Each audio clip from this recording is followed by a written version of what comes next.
Samajwadi Party leader Azam Khan has taken on the Election Commission once again, also daring the EC to cancel his UP Assembly membership.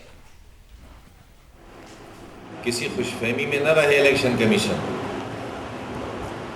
जो पाप किया है वो इतिहास में दर्ज हो रहा है। इलेक्शन कमीशन ने सिर्फ मेरा नाम देखा, मेरा धर्म देखा और मेरी जाति देखी और कमज़ोर मुसलमानों को इसलिए बेज़बान किया गया कि भारतीय जनता पार्टी की मदद की जा सके।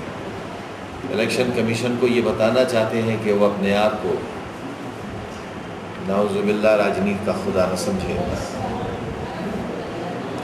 और जो कलंक लगा है उसके माथे पर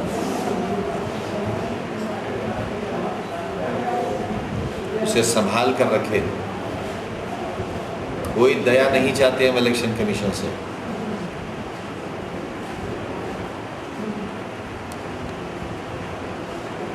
और चाहते हैं कि जो सज़ा देना बाकी रह गई हो, क्योंकि इंटरिम पनिशमेंट था हमारा,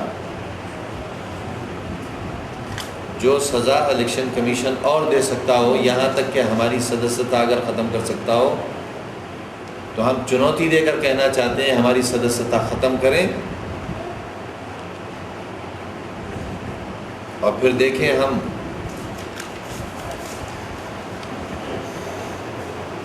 कितने मतों से जीत कर आते हैं। इलेक्शन कमीशन ने जब ये पाप किया ही है तो कोई कमी न रखे और जो उसके कलम में ताकत हो और उसके जुल्म में और जो ताकत हो अपनी ताकत आजमाए। Pranshu Mishra is on the phone line with us. Pranshu, now clearly this is not the first time that Azam Khan has said that the EC has unfairly targeted him, but this time he's throwing an open dare to the EC as well.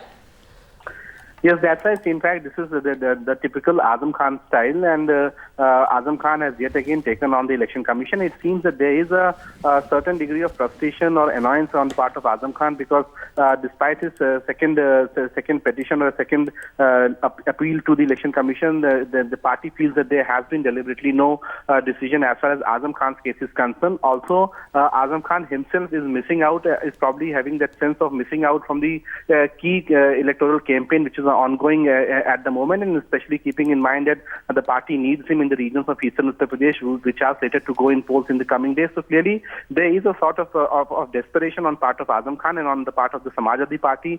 That's the reason why we are seeing Azam Khan making out these sort of comments against the Election Commission and putting on this sort of an open dare towards a highly respected constitutional body.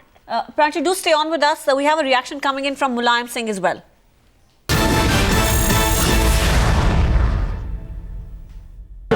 आज हमारे देश के अंदर 80% दस्तकारी आज भी मुसलमानों के हाथ में है। बनाती दाढ़ी बढ़िया कौन बनाता है? मुसलमान। साबित बढ़िया वजूद बनाता मुसलमान। सामने का बर्तन और पीतल की बर्तन सबसे बढ़िया मुरादाबाद दो मुसलमान। लकड़ी का काम सबसे बढ़िया होता सहारनपुर में। कौन बनाता है? मुसलमान।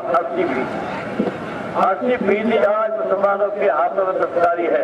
अगर आजम साहब कह दें कि मुसलमानों की भूमिका रही लड़ाई जिताने में, तो उनके खिलाफ कार्रवाई हो जाती है।